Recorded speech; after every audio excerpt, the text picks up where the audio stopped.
Buenos días a todos. En el video de hoy hablaremos sobre semiología respiratoria. El equipo está conformado por Rafael Contreras, Karim Moreno, Janetsi Mesa y yo, Germán Avendaño, a cargo del doctor Ismaldo Manzanares Moreno. Buenos días, señor Karim. Buenos días, doctor. Bienvenido a la consulta de neumología. Le voy a hacer unas ciertas preguntas para poder formular su historia clínica. Espero que sea lo totalmente honesto que se pueda. Sí, está bien. Dígame, Karim, ¿cuál es su edad? La edad es un dato básico que va a servir de andamiaje para nuestro algoritmo diagnóstico, ya que la edad guarda sumamente relación con algunos datos epidemiológicos de distintas enfermedades respiratorias. Como por ejemplo, en niños se piensa más comúnmente en enfermedades infecciosas.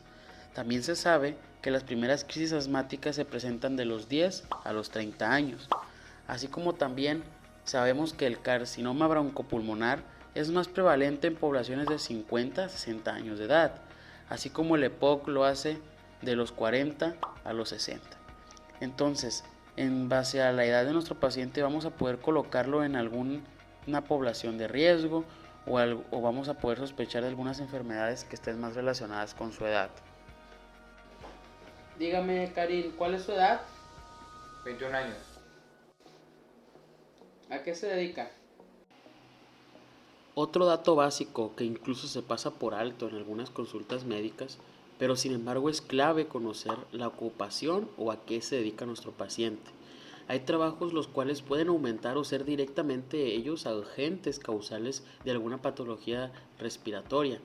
Entonces analizaremos este punto si en su ámbito laboral el paciente se encuentra expuesto a algunos componentes dañinos o tóxicos para nuestro aparato respiratorio, como por ejemplo los mineros, los cuales se encuentran expuestos al carbón relacionado sumamente con el EPOC, o algo más común que son los pacientes que cocinan toda su vida, han cocinado con leña y carbón. ¿A qué se dedica? Estudiante. Bueno, le voy a preguntar sobre sus antecedentes familiares. No sé si me pueda proporcionar un poco de información acerca de sus papás o de algunos hermanos, abuelos, ¿no? Antecedentes familiares. Gana relevancia preguntar por los antecedentes familiares de nuestro paciente, ya que existen enfermedades genéticas como fibrosis quística, asma o algunas enfermedades del tejido conectivo.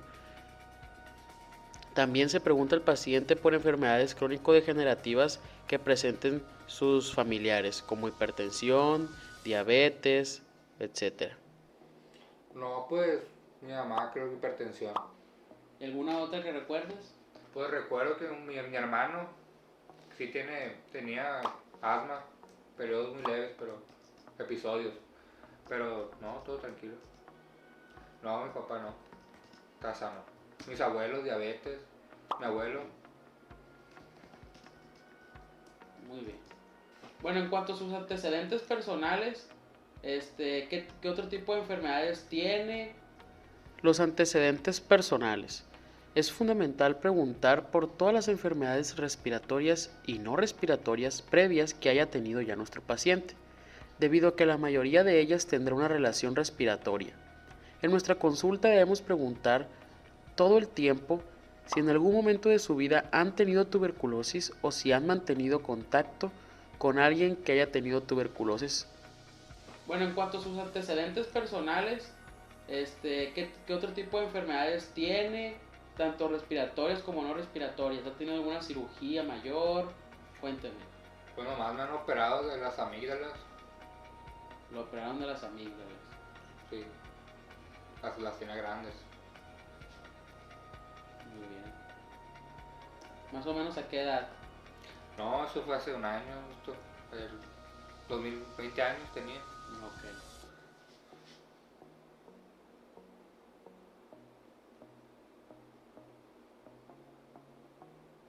¿En algún momento de su vida ha tenido usted tuberculosis?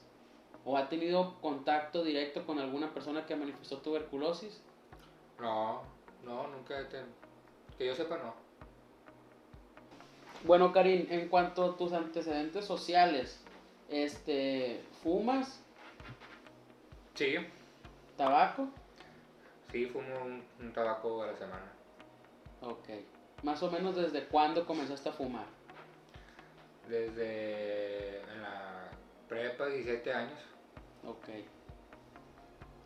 O sea, tienes 3 años fumando. 4. 4 años fumando. Pues lo dejé un tiempo, pero Ok. no sirve. ¿Cuántos cigarrillos consumías al día? Pues no, ahorita ya no consumo al día, pues a la semana uno. Ok. Todavía, pues nunca pasé de eso. Entonces al año más o menos como cuánto le calculas de paquetes por año. Por paquetes Paquetes de 20. de 20 cigarrillos. Ujú. No, pues sí, le calculo unos 10 paquetes al año. 10 paquetes al año. ¿Y qué otro tipo de sustancias fumas o solo tabaco? No, solo tabaco. ¿Tomas? Sí, sí tomo. ¿Diario, semanal, quincenal, Semanal. ocasional? Semanalmente. Semanalmente. Los fines de semana, más o menos como cuántas te tomas.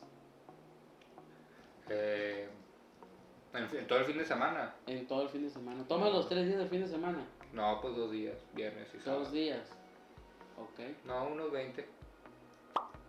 20 botes. Sí. O 20 tragos. 20 medias o botes. Ok.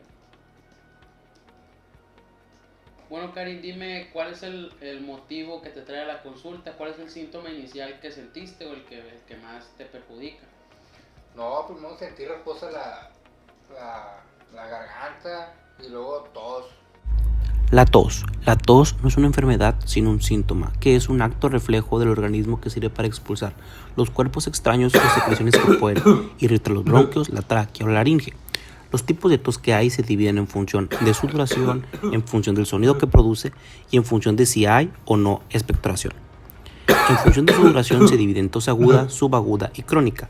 La tos aguda dura menos de 3 semanas y comienza de manera repentina, que es causada principalmente por infecciones de vías respiratorias altas. La tos subaguda dura entre 3 a 8 semanas y la tos crónica dura más de 8 semanas y puede provocar la bronquitis crónica, el asma o el reflujo gastroesofágico y el goteo postnasal. En función del sonido que produce, la tos de perro o ataques de tos con gallo. La tos de perro típica de la infección de laringe y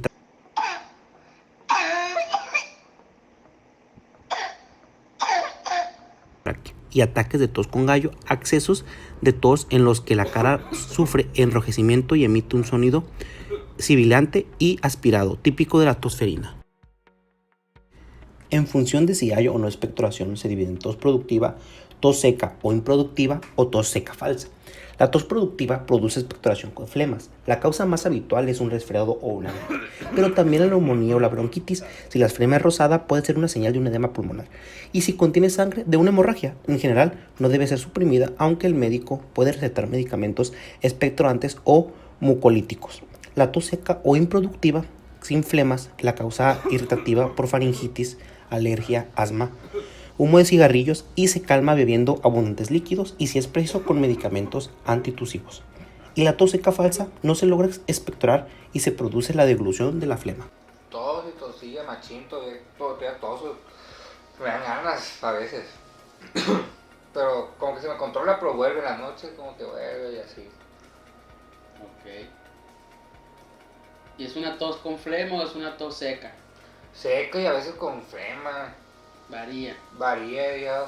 Sí, fíjese que tosía y flema, sí, flema. Pero también una vez como sangrecita y dije, linda sucia. Ya a lo mejor dije flema roja, fea. Hemoptisis se denomina así a la expulsión por la boca de la sangre procedente del aparato respiratorio a nivel subglótico. Esta definición abarca desde la tinción del esputo con estrías de sangre hasta la expectoración de sangre fresca en cantidades masivas. La hemoptisis puede ser la primera manifestación de un gran número de enfermedades cuyo pronóstico y tratamiento son muy diversos. Por ello, en la práctica clínica es importante plantear un buen diagnóstico diferencial y realizar un correcto diagnóstico etiológico en su causa. Encontramos en su clasificación enfermedades pulmonares no infecciosas que van a causar hemoptisis según bronquitis crónica, fibrosis quística, neoplasias como tumor carcinoide bronquial, enfermedades infecciosas, principalmente tuberculosis, neumonías bacterianas y abscesos pulmonares, enfermedades cardiovasculares como es la estenosis mitral, el edema agudo del pulmón, la endocarditis y el síndrome de vena cava superior. Enfermedades sistémicas como el lupus eritematoso sistémico, esclerodermia, amiloidosis y sarcoidosis. Enfermedades hematológicas como son la trombocitopenia y disfunciones plaquetarias, leucemia y hemofilia. Y en traumatismos como contusión pulmonar.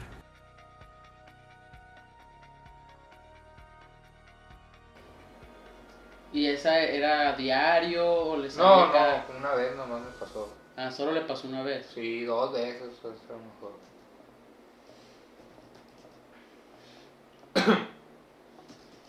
Muy bien.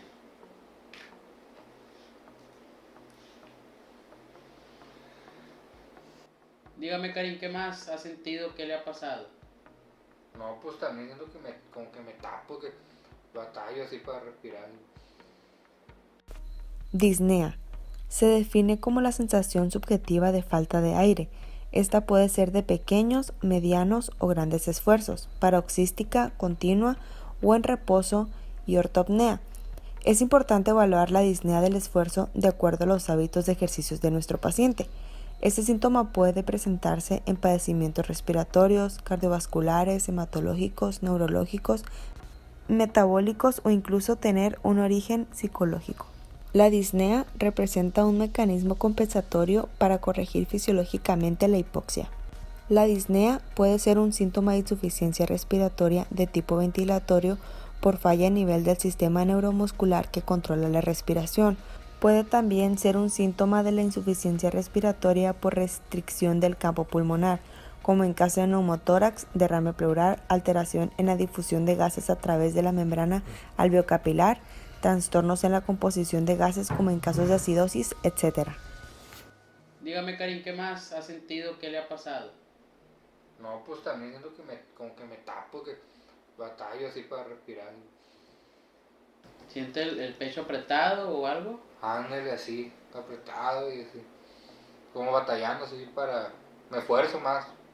¿Y le pasa cuando normalmente hace ejercicio, cuando está recostado en su cama o en qué No, momentos pues, de su día le pasa? En el ejercicio. Cuando hace ejercicio. Sí.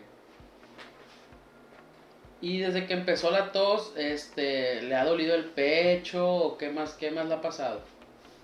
Sí, a veces cuando duermo de unos dolores así en el pecho.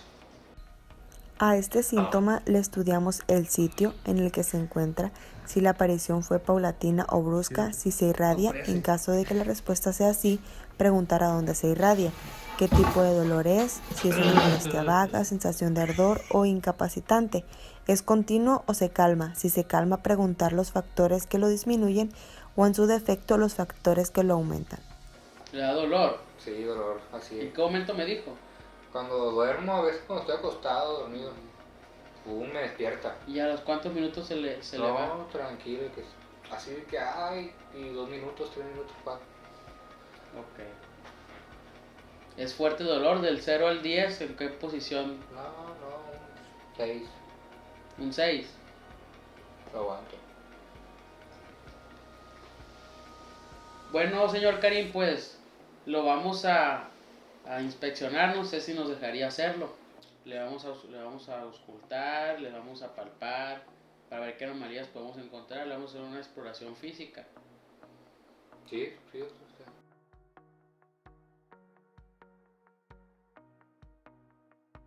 Para comenzar la inspección es importante mantenernos en una posición media detrás del paciente. Debemos de observar la forma del tórax y cómo éste se mueve, incluyendo deformidades o asimetrías en la expansión y cualquier alteración o retraso unilateral de los movimientos respiratorios en uno o en ambos lados.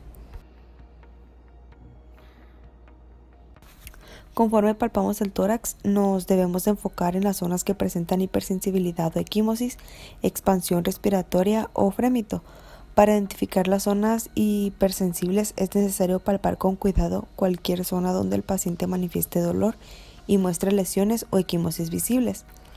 Debemos de valorar cualquier anomalía cutánea como masas o trayectos sinuosos.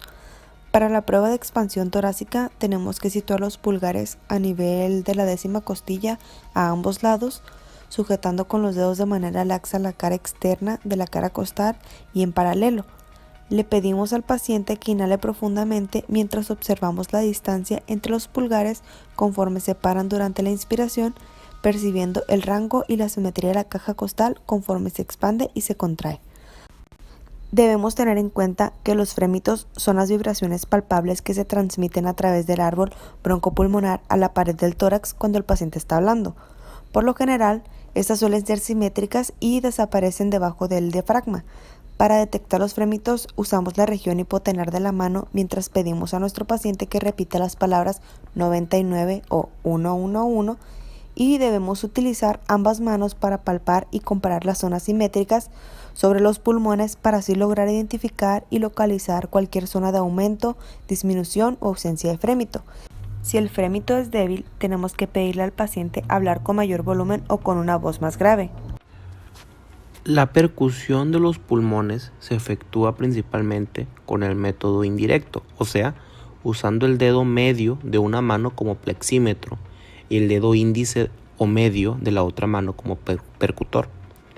El método directo, o sea, percutiendo con los dedos directamente sobre el tórax, ocasionalmente se usa en pacientes con tórax hiperinsuflados. Se recomienda percutir desde las zonas de mayor sonoridad hacia aquellas con sonido mate. Por ejemplo, si se desea delimitar las bases de los pulmones, conviene percutir desde el área ventilada de los pulmones en dirección al abdomen. Cuando el ruido cambia de sonoro a mate, se estaría pasando de un tejido que contiene aire a otro que no lo contiene. Normalmente la base derecha es más alta que la izquierda por la ubicación del hígado. El desplazamiento del diafragma se evalúa percutiendo las bases pulmonares mientras el paciente respira normal y luego repitiendo la maniobra desde haberle solicitado que respire profundo. Lo habitual es el desplazamiento de 4 a 6 centímetros. Cuando existe una condensación pulmonar o un derrame pleural, se escucha un sonido mate en la zona comprometida. En la auscultación podemos encontrar los ruidos respiratorios. Los ruidos respiratorios son los producidos por las estructuras del pulmón durante la respiración. Los ruidos pulmonares normalmente ocurren en todas las partes de la zona torácica, por ejemplo, por encima de la clavícula y la parte inferior de la parrilla costal.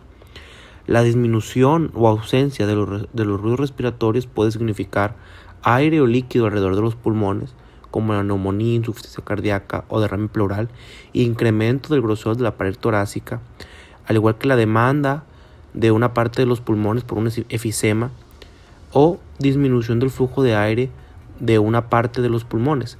Hay varios tipos de ruidos respiratorios anormales. Los 4 más comunes son estertores. Son pequeños ruidos chasqueantes, burbujeantes, que se escuchan cuando una persona inhala. Se cree que ocurre cuando el aire abre los espacios aéreos cerrados. Los estertores se pueden describir más ampliamente como húmedos, secos, finos o roncos. Roncus, otro tipo de los ruidos respiratorios anormales, que son ruidos que aparecen ronquidos y ocurren cuando el aire queda obstruido o en el flujo del aire se vuelve áspero a través de las grandes vías respiratorias. Estridor es un ruido similar a las sibilancias que se escucha cuando una persona respira. Generalmente se debe a una obstrucción del flujo de aire en la tráquea o en la parte posterior de la garganta. Las sibilancias son ruidos chillones producidos por las vías respiratorias estrechas. Las sibilancias u otros ruidos anormales algunas veces se pueden escuchar sin necesidad de un estetoscopio. Las causas más principales de estos ruidos respiratorios anormales pueden incluir la bronquitis aguda, el asma, la bronquitis crónica, insuficiencia cardíaca congestiva, el efisema, el EPOC, la neumonía, el edema pulmonar, entre otros.